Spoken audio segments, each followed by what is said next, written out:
Chelsea, let's talk some golf because the U.S. Open begins tomorrow. And one of the big storylines that is, I don't want to say a dark cloud, but is certainly looming over this tournament at Brookline is the LIV Tour. And now we have players who have defected to the LIV Tour who will be playing in the U.S. Open. And those players can't play in the Open because the Open is different. It's run by the USGA as opposed to the PGA Tour.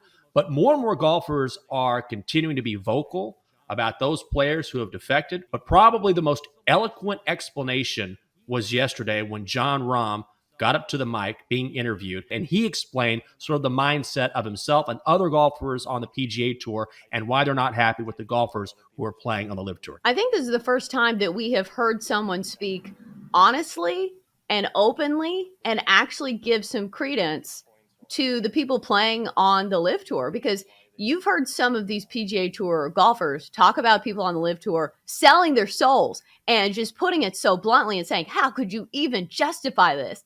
I thought it was actually refreshing to hear Jon Rahm say, oh, I understand why some of these guys are taking the money, because think about it. Like, if you were in their shoes and you were offered, $100 million, that's life-changing money. And I know for Jon Rahm, money's not an issue, but think about all the golf tournaments that he's already won. He is in a much different financial situation than a lot of these guys that are joining the LIV Tour. So I thought it was refreshing to hear somebody speak not off a script, because that is what keeps coming to mind. When you hear Phil Mickelson talk about the LIV Tour, for the first time ever, he sounds nervous. He sounds scripted. He is taking several seconds to think about what he's going to answer each and every question with. And it's bizarre to listen to. So it's finally nice to see somebody speak openly and honestly.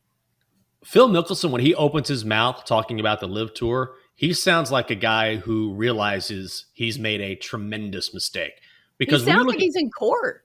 Yeah, because I think he knows that the public perception is, and I think the public perception is right, is that, look, he's made money hand over fist. He is a legend on the PGA Tour. He is a Hall of Famer. A year ago, he had one of the greatest moments in golf history when he won the PGA Championship at the age of 50. Phil Mickelson is a guy, when you look back at the history of the sport, you will say he's one of the greatest. But legacy can be tainted by your actions. And now Phil Mickelson, I think, realizes, I took a bunch of money, even though I was a millionaire hand over fist, and now my legacy will never be the same. He can't get back on the PGA Tour. He's going to have to beg. He is banned now. So yeah, he can play in the Open.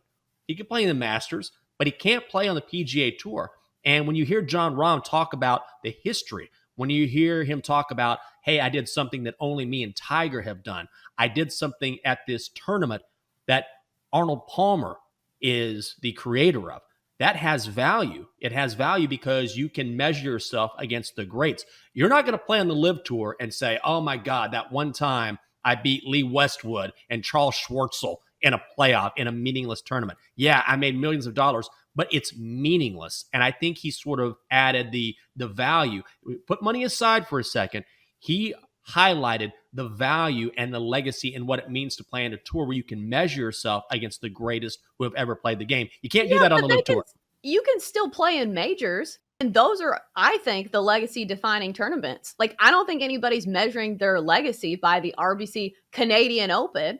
And I get what you're saying, that money isn't everything, but some of this money is life-changing. Generational money, to where not only you, your children, and your grandchildren will be set up. So I think it's not as black and white as people are making it out to be. And I'm wondering if this really is going to change people's legacies. Because yes, it's going to be definitely in the story, because we heard from Bryson DeChambeau on this topic yesterday as well. And he was saying, my legacy is still up for grabs. Like, I would like to go back to the PGA Tour after this.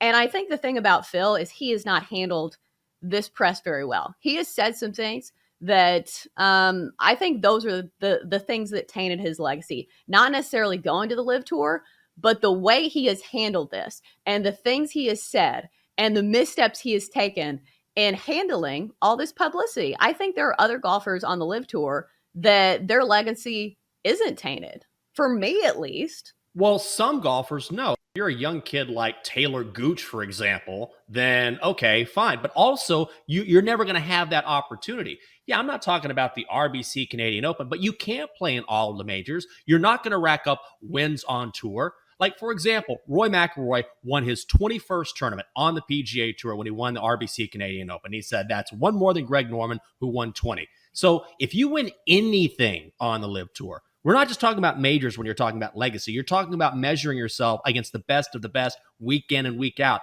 big time tournaments week in and week out. Golf is more than about just majors. Right, Nobody. but Phil Mickelson is at the end of his career. He is not Right. on a weekly basis contending for that top spot. So I think this is a much different scenario for the guys like Rory and John Rahm because they are at the top of their game. And, they are still kind of in the prime of their career. So for Sure. Phil Mickelson, like he's not contending every week. So why wouldn't he do this for more money? Because it affects his legacy. He must not care about legacy. Now, listen, if and then you sort of get into the argument as to, okay, you're taking all this money and you're representing a country that has myriad human rights violations, which is a different topic. But if you're Phil Mickelson, yeah, you're washing away a great deal of your legacy. He's banned from the PGA Tour. He made his name on the PGA Tour. So I understand that he's not in the prime of his career, but he's absolutely having an effect on how he will be looked at historically. Do we think he needed this money? Because that's another story. Remember, we Yeah. saw these stories surfacing how he lost $40 million gambling. So maybe he needed the money.